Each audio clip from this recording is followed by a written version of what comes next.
The country has been sent into mourning following the passing of legendary journalist and media personality Leonard Mambo Mbotela.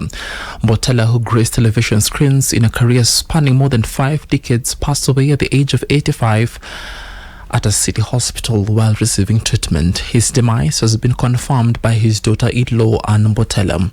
Mbotela particularly gained fame for his Je Huni Ungwana television show that gripped many television audiences while it aired since its launch in 1996 and addressed issues of etiquette and manners. The program became immensely popular and has been staple on KBC radio for decades, making it one of the longest running shows in the Kenya broadcasting history.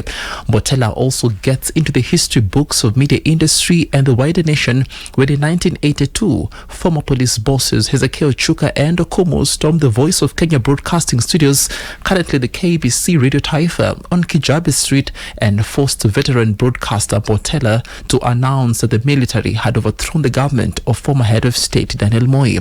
Mbotela is survived by his wife Alice Mwikali and 3 children, Ida Mbotela, Jimmy Mbotela and George Mbotela. This is a snippet of one of his shows on Je Huni Ungwana.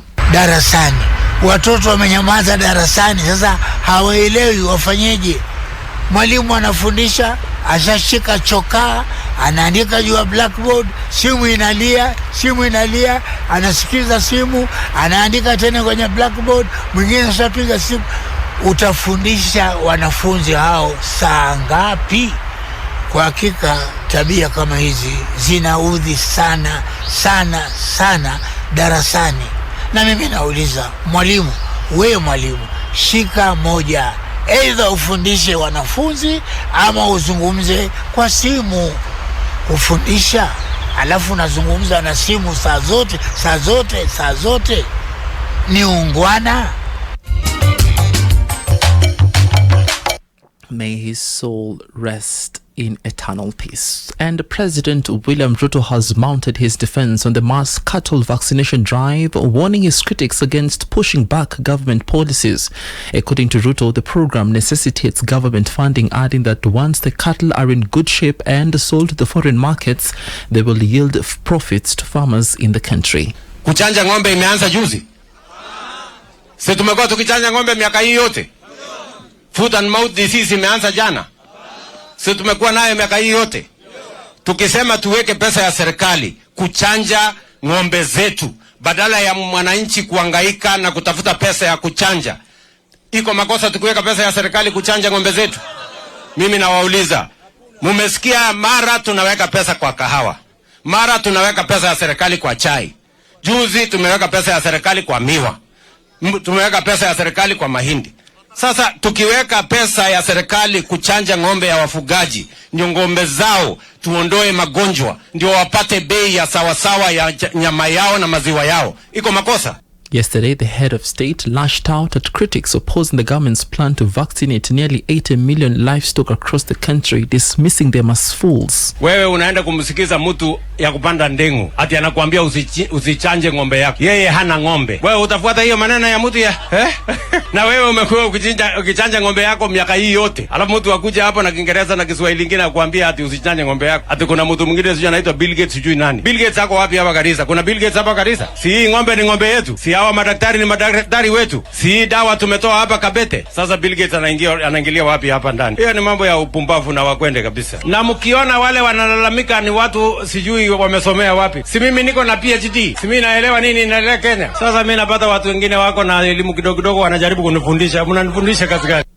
Pearl Newsbeat. And the Kenya Revenue Authority has warned Kenyans to be cautious of scammers attempting to steal money through fake auctions. This follows the circulation of a post allegedly from KRA inviting Kenyans to a motor vehicle auction on February 14th. The fake invitation required all interested bidders to pay an non-refundable registration fee and submit personal identification documents such as an ID or passport to a provided WhatsApp number. The notice further claimed that once a bidder paid the registration fee, they will receive a unique code granting them access access to the auction site and reserve a spot. Pearl Newsbeat. The Baringo Public Service Board has been taken to task to explain its recruitment process as a session of MCAs and residents accuse it of questionable practices. This accusation surfaced during the Baringo Leadership Summit, which aims to strengthen leadership and improve governance. Mogotio MCA Marcus Sialo questioned why some employees who worked under the previous county leadership had their terms terminated or were placed on contract, while others had permanent and pensionable terms. There were also accusations of some workers having forged certificates and soliciting funds to secure jobs. In response, Thompson Kibi, the secretary of the board, denied the accusations, adding that some board members were being impersonated and that his Facebook account was hacked. He urged anyone who has been a victim of con artists to report it. Pearl Newsbeat. And police in Embu County have begun an investigation after a body of a middle-aged man was found dumped at a bush in Kiariari, Ramashiro village. The body was identified to be for Kenneth Mushangi Ngiru, who lived in the neighboring village of Cheria, Ramashiri. Residents say the Mushagi's body had blood on the nose and in the mouth. He was last seen at the entertainment place in Kathangari with the strands and a lamp on his hand. Sasa tumeamuka asubuhi na ripoti ya kusunika ya kusikia ya kwamba kuna mmoja kwa jina anaitwa Kenneth Musangi ambaye ameanguka kwa barabara akienda nyumbani, na tulipokuja kushuhudia sasa tuliona kweli ameaga dunia, lakini chanjo cha kufanya yeye uhai wake uende mpaka sasa hatujafahamu. Tungeomba investigation ifanywe kamilifu. Juu jamaa anaonekana si kifo ya haki, ni kama kunyongwa, amepigwa na kitu na anatoka damu na masikio, na pia anaonekana pande moja ya uso ni kama imegongwa na kitu. Pearl Newsbeat. And the late Prince Karim Al Husseini Aga Khan, who died Tuesday in Lisbon, Portugal, is said to be laid to rest on Sunday in Aswan, Egypt.